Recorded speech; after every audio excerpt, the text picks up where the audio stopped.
Welcome to another episode of Saints and Sinners Unplugged. I am Pastor Ken Jones, joined by our regular co-hosts. We have Pastor Aldo Leon from Pinelands Presbyterian Church, Pastor Jose Prado from Christ Family Church, and Pastor David Menendez from Tamiami Baptist Church.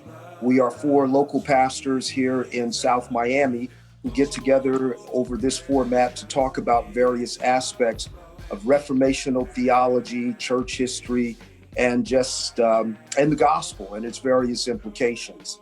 So it's been a minute, guys. I know I was on vacation and we had some, conflicting schedules and so forth. So it's been a minute. How are things going with you, Aldo? I know we've talked off air, but how is your transition at Pinelands? It is extremely encouraging and very in a good way time consuming. So I'm very, very busy with pastoring things and situations, but in a good way. So it's been good. Good. Pastoring a new church plus pastoring in pandemic. Yeah. All those things are they're tricky, man. But we're unique because it's four of us, but of the four, we have two pastors who have merged congregations. That's true. And we hear in the church world, in evangelical world, about church splits and so on and so forth.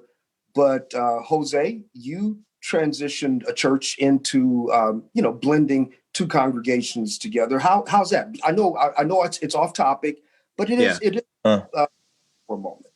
Yeah. We did that 3 years ago, and it's been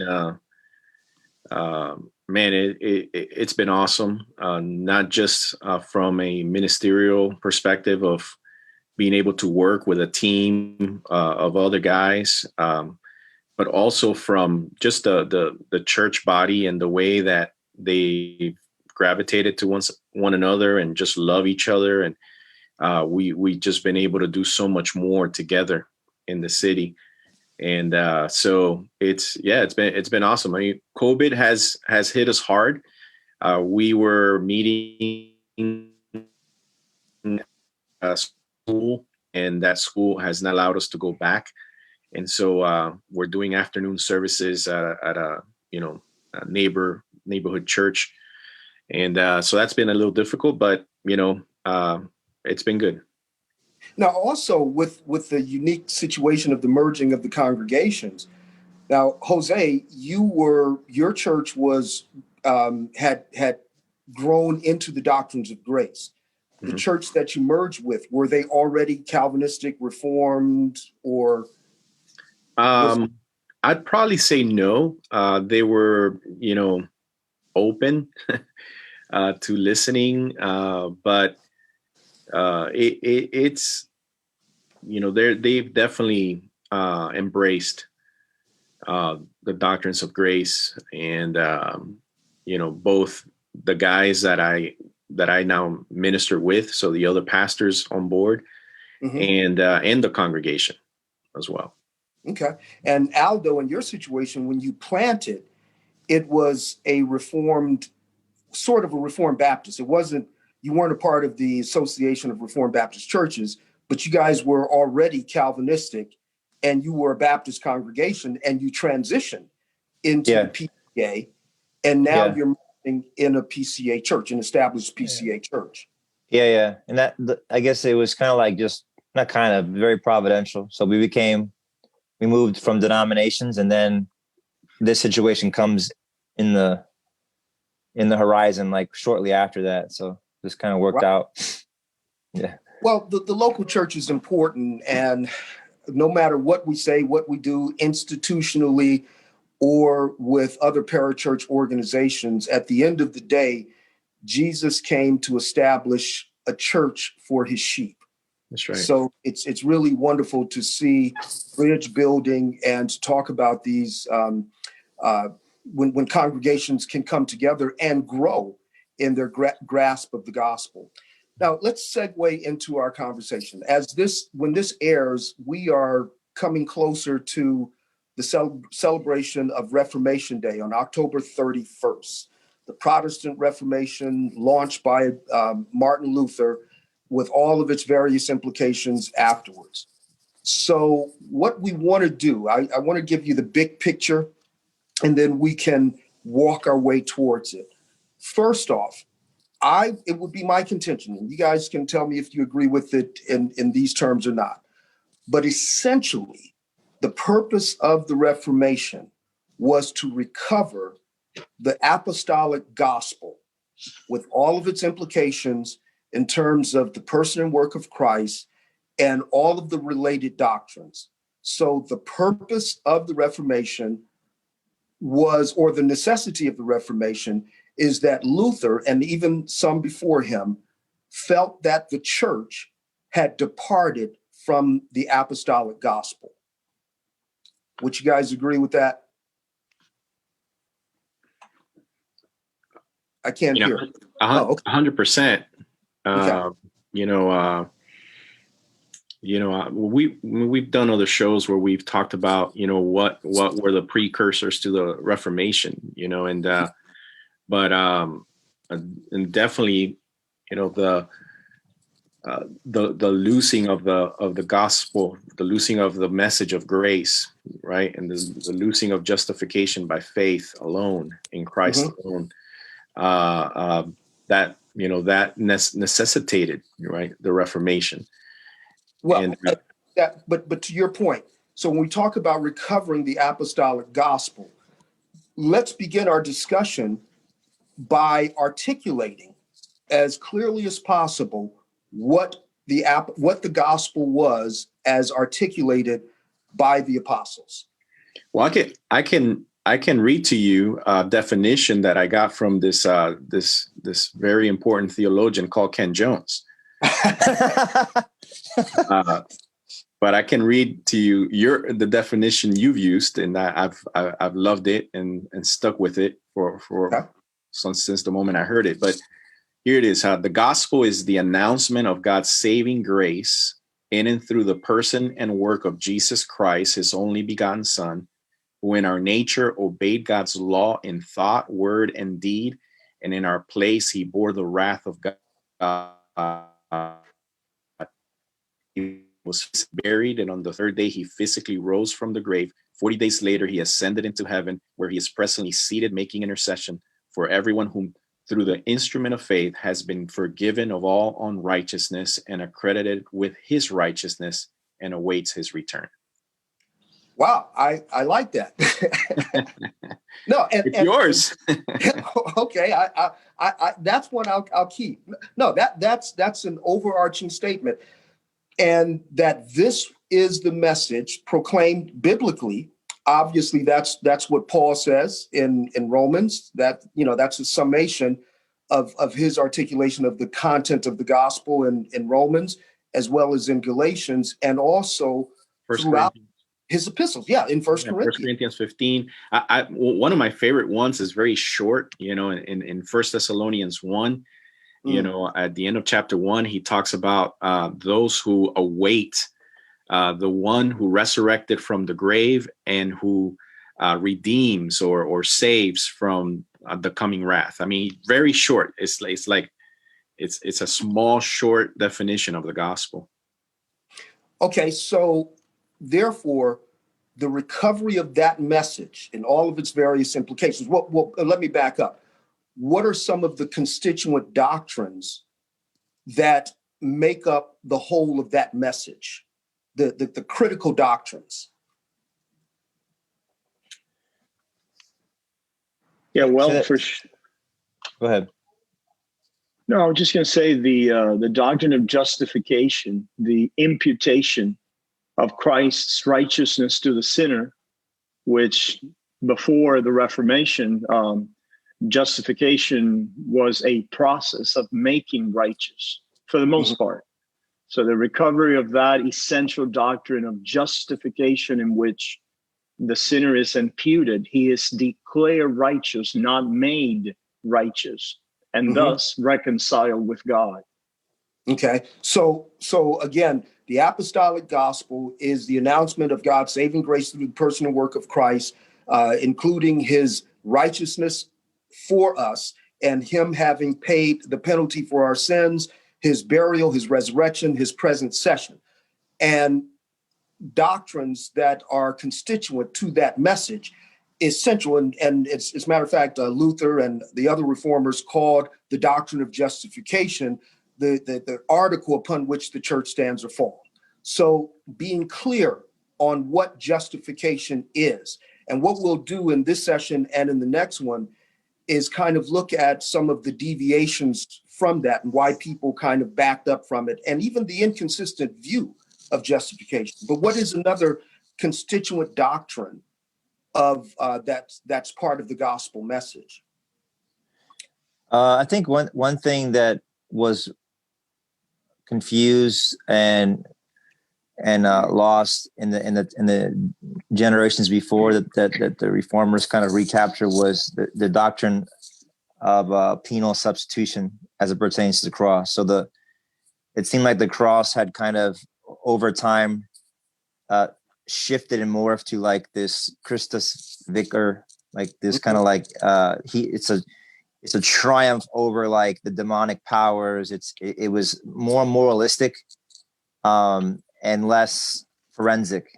And so you have which is interesting, around the time of the medieval period, nobody was preaching or really dealing with the book of Hebrews.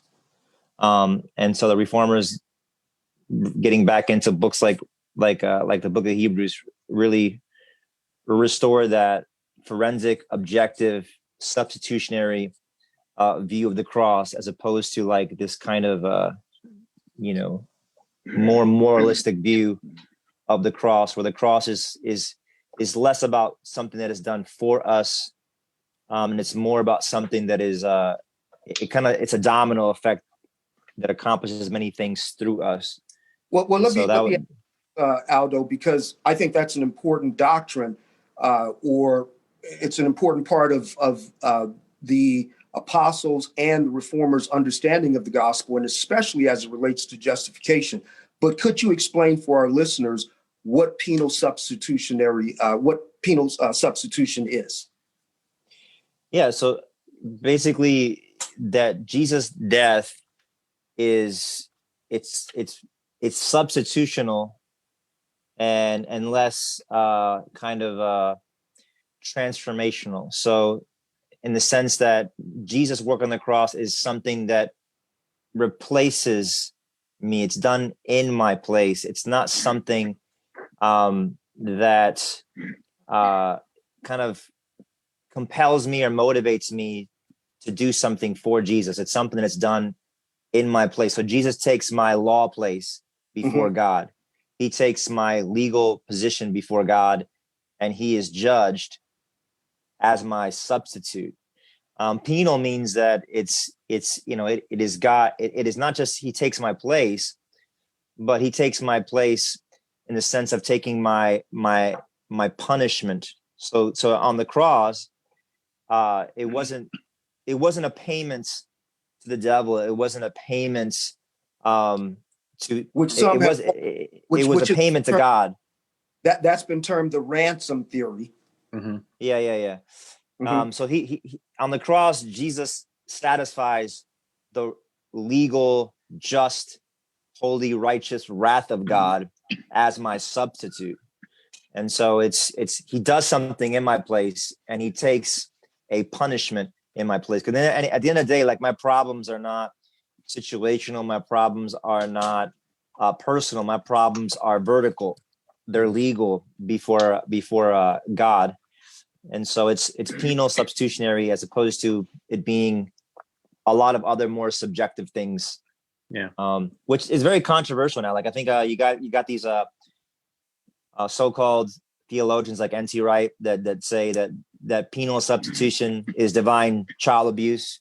Exactly. And it makes no sense. And so they're saying that because for them the cross is less something that is paid to God for us by a substitute, and it's more about something that God will work eventually through us.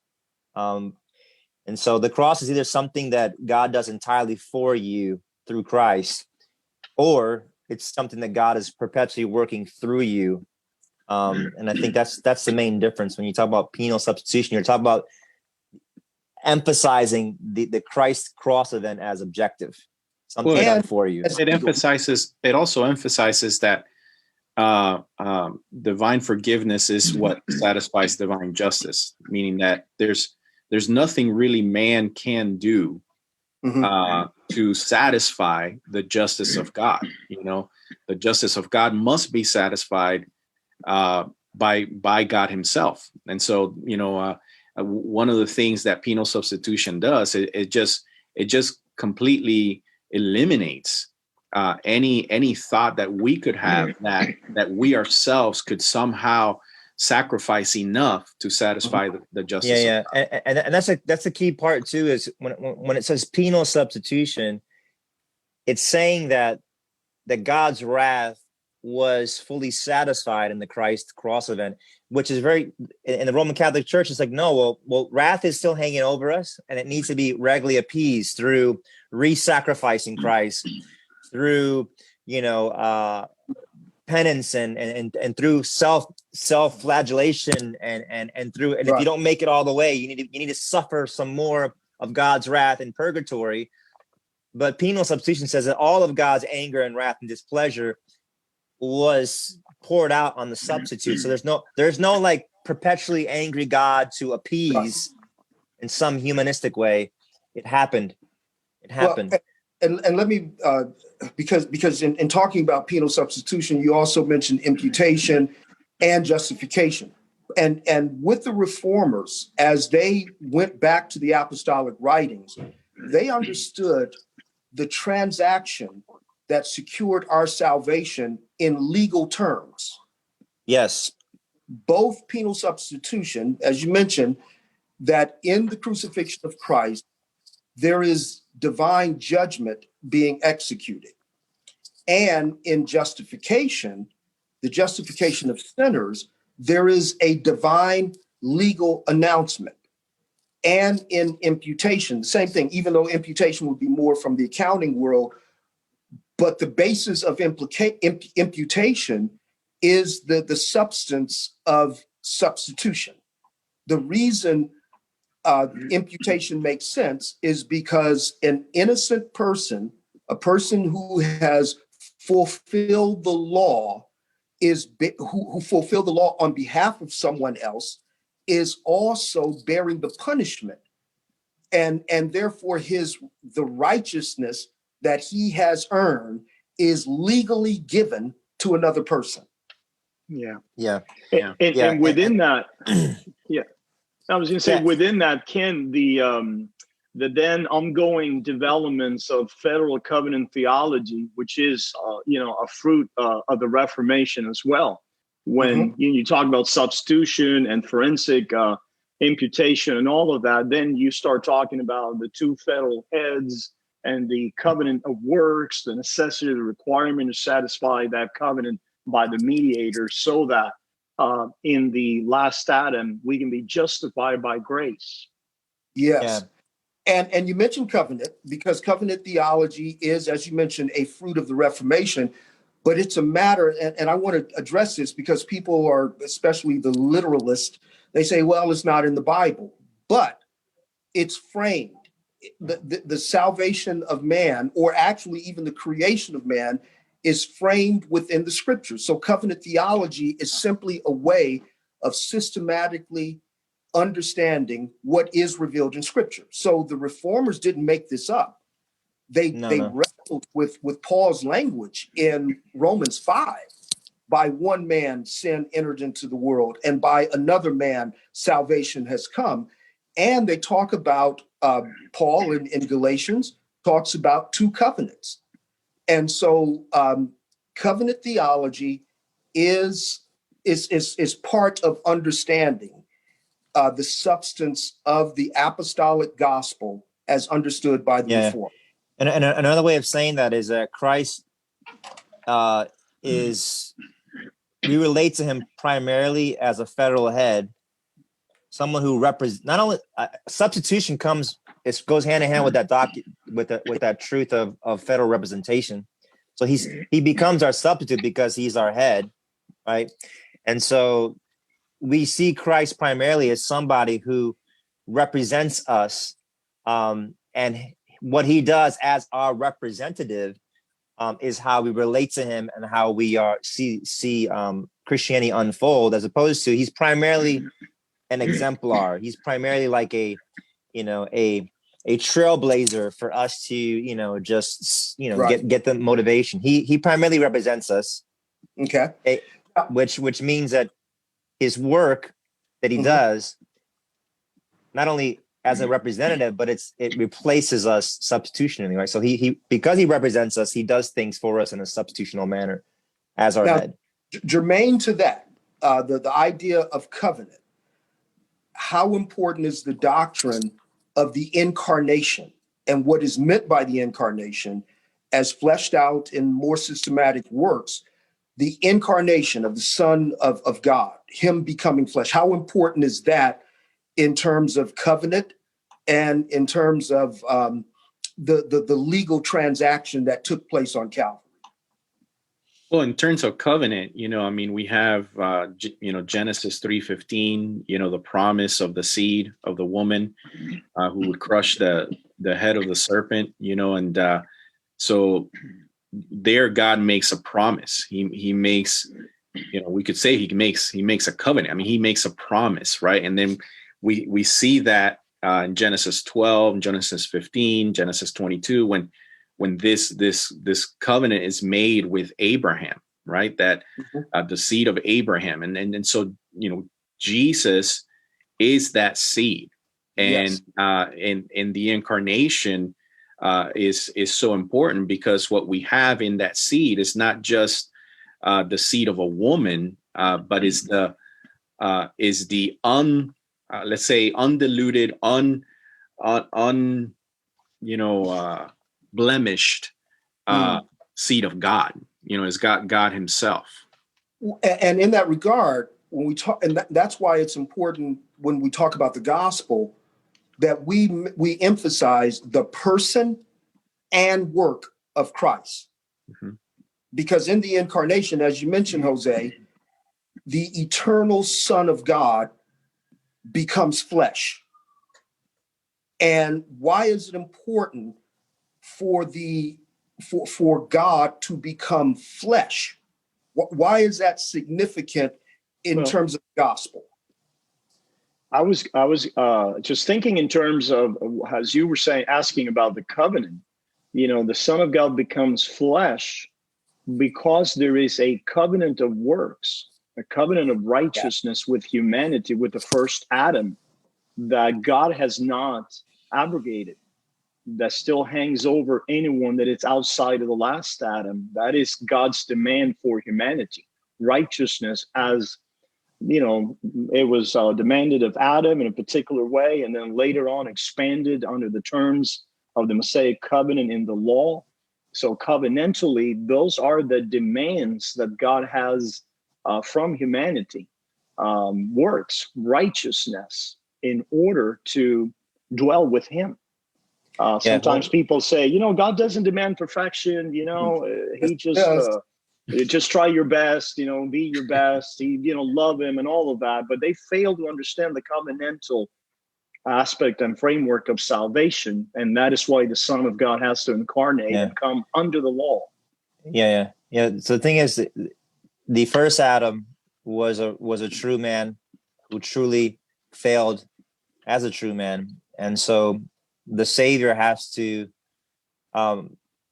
undo as a true man that which the first Adam undid as a true man. And so God has to enter into creation. And in a sense, He has to relive our story, our flesh and blood real story. He needs to relive it in order for Him to redeem it, which is really important, because the incarnation basically says that God cannot fix the old creation and the old man. He cannot improve it. He cannot adjust it. He must replace it in an entirely new creation, which is Christ, who enters in, and he is the new creation. He's made apart from procreation with a man and a woman. The first Adam was made not by a man and a woman coming together. He was made by the breath of God. The last Adam is made in a virgin's womb, but not by a man and woman coming together. So God has to start over with Christ and then bring creation into Christ, as opposed to improve and kind of seek to bring the most out of the old world, old creation, old man.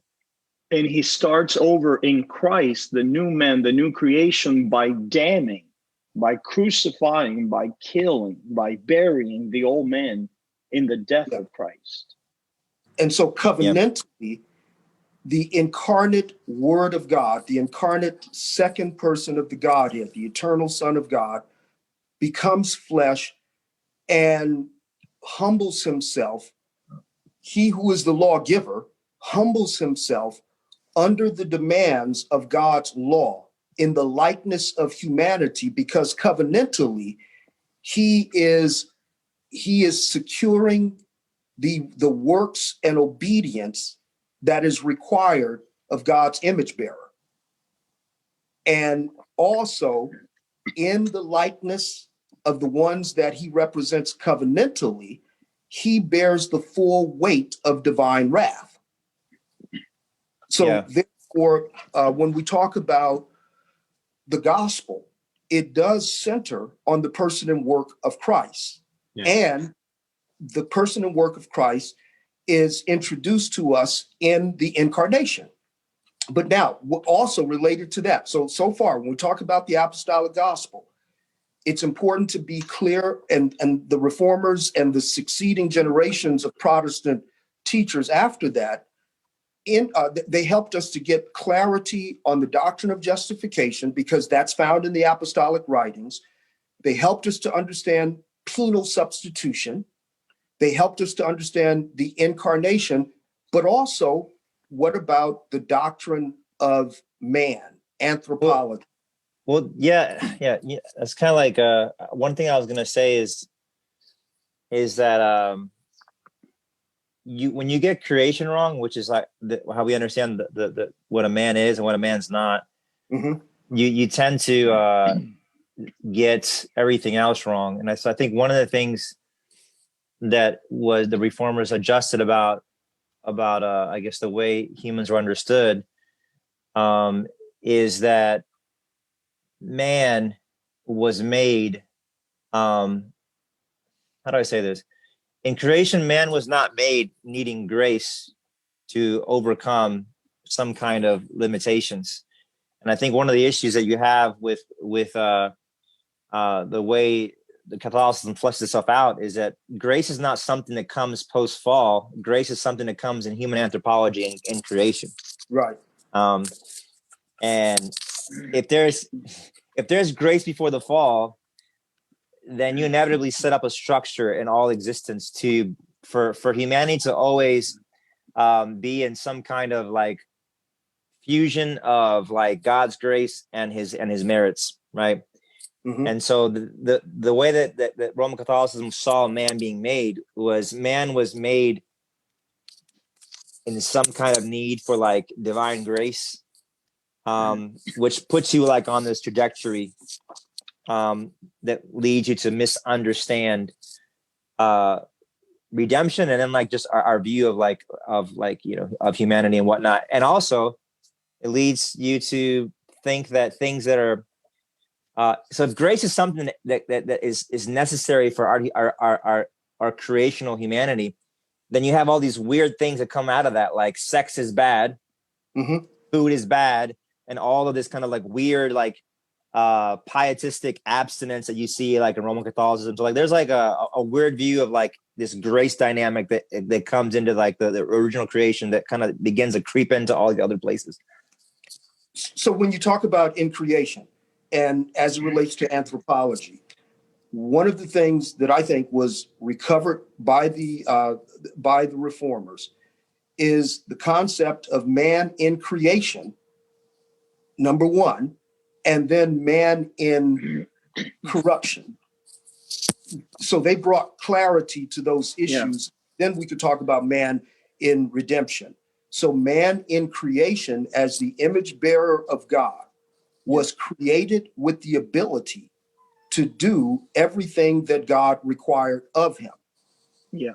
That's an important starting point. And when in our next session, when we talk about the deviations from those doctrines, we will see that the deviation doesn't start in the medieval church, but the idea that man is created with the ability to do everything that God required him to do. But in the fall, there was nothing in man that predisposed him to sin. No. But in the fall, he then became corrupt and became unable to do anything that God has required him to do, and to the degree that he requires it. Yeah. And grace doesn't come in to perfect nature. That's a huge thing. Yeah. That's, like Aldo was saying, the reformers prior to the fall, they spoke of a divine condescension. Maybe some people have misunderstood that in terms of of grace. But the reality is that God, who didn't have to create or enter into covenant with a creature, condescended freely to enter into such a covenant at creation with the first Adam and endowing him with all the gifts and the capacities that God gave the first Adam. But there was no grace to speak of, but a divine condescension to create such an exalted creature and to place him in a covenant that Adam could have kept based on the creational gifts and abilities that God gave him. Yeah, if you have grace before the fall, then it nullifies grace in redemption. Yeah. It's almost like grace is like this kind of like timeless. It's this kind of like timeless principle that is always God is always just improving what is naturally in us in every age and every epoch. Sometimes he uses this, sometimes he uses that, sometimes he uses the cross. And so it's definitely like how you start. So I think one of the things that, like, we're going to talk about this later, but I think one of the limitations of Reformed theology that's in America in the present, it doesn't have a robust doctrine of creation and how things started, first things, Yeah. And when you don't understand that Reformed theology has a robust protology of first things, then you're going to build on everything in a very confused way. So if you don't understand that creation originally was made covenantally, and it was not a grace arrangement, it was not an abstract arrangement, but it was a covenant arrangement of works. Adam is given a conditionality and his perfections to hey, I've given you everything to enter into my rest. Go for it, Adam. If you don't understand that, then you're going to really confuse the work of the last Adam. Well, let's transition that. If there is a misunderstanding of the image bearer of God in creation, man in creation, then doesn't it carry over that there's a misunderstanding of man after the fall? So on the one hand, it's kind of interesting that, they say, well, we were given grace in creation. And so it makes it that kind of helps to make sense of the ability, the spiritual abilities that are assumed upon man in the fall. Whereas with the reformers, as with the apostles, they understand man created in the image of God with the ability to keep God's law, but in the fall. Now we're talking about a different phase. And in Reformed theology, it's usually called total depravity. In the fall, man lost all ability to do what God has required him to do to the degree that it's required. It doesn't mean that every individual is as corrupt as they can be, or they will live out every sin. It doesn't mean that we're not capable of survival good or secondary good, but as it relates to the covenant or the covenant of works, man is corrupt in his nature, and is therefore unable to meet the demands of God's holy law. Paul describes us as being dead in trespasses and sins. Yeah. So go ahead, Aldo. I was gonna say, man is not severely limited, in the fall. He's not, he's not lacking, some tools in the toolbox. He has no righteousness before God, and he has no true ability to honor God in the ultimate, deepest sense, in his nature. And so it's not that man was limited significantly by the fall and now he needs a little help. It's man lost communion with God. He lost original righteousness. He lost access to the original temple. He is totally incapable of doing anything to fix his situation, not just limited. Well, and to that point, by the fall of Adam, we are born into a corrupt state. So in talking about the fall and sinners, we do not become sinners when we commit a sin. But because we are born in a state of corruption, we sin. So what needs to be fixed is the condition. And so with the reformers, would you agree that the reformers understood that? And to connect it to what we're talking about earlier, in both justification and imputation, in redemption, what God does is apply to us the righteousness of another. And then he transforms our nature so that we are able to respond to his law as we are covered by the righteousness of another. Yeah. But That's so important. Is used in us. That's so important. It's the difference between, when we have a high view of man, right? And we have a high view where man is not just completely dead spiritually, but man is just kind of hindered somewhat. Then there's not a need for imputation. Right. We're okay with some impartation, right? Just give me a little grace so that I can work myself up. Show me the way. Well, it's interesting you say that, Jose, because take some of the hints so that I can, build up my own righteousness. Yeah. If grace is present prior to the fall, then that means that grace is acting so that the first Adam can fulfill the terms of that covenant and thus, please God and pass probation.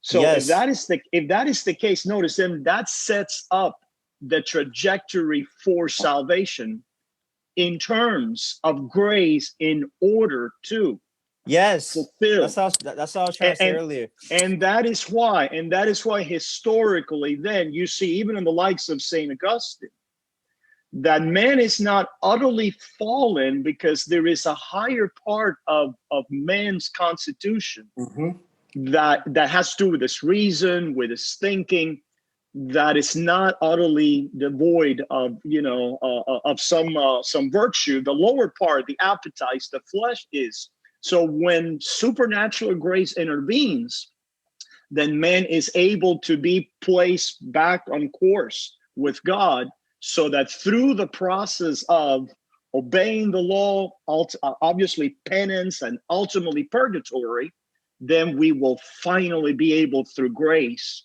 to enter God's heaven and God's glory. So it's all set up from grace before the fall.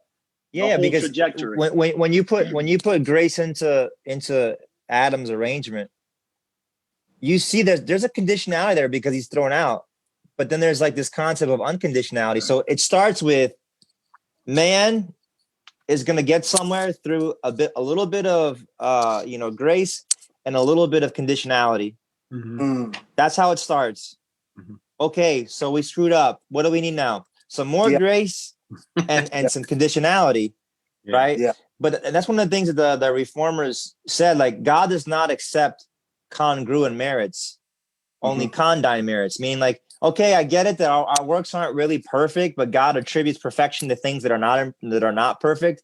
No, the only works that God accepts are truly valuable works of perfection, Yeah. And so everyone had this concept. Yeah, we need grace, and there needs to be merits. So we can't really merit God's favor through our imperfect works, but God kind of says, yeah, I'll give you I know it's a C, but I'm going to attribute A to your C-ness.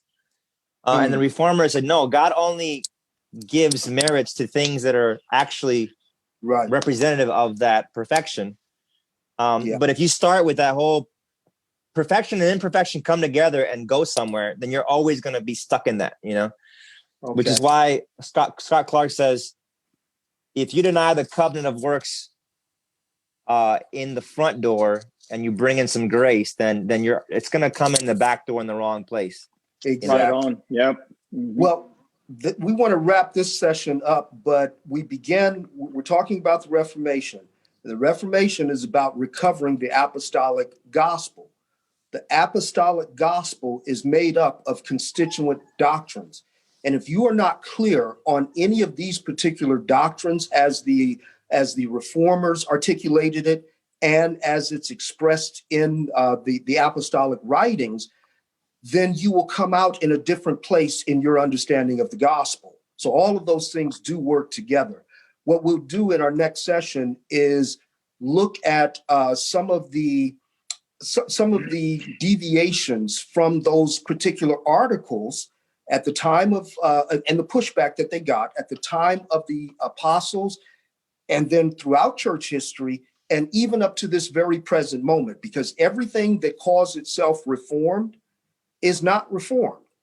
And we begin with an understanding of the gospel as articulated by the apostles and the constituent doctrines that make up that good news. Thank you for joining us on Saints and Sinners. We will be with you next week and we will continue this conversation. Nothing but the blood of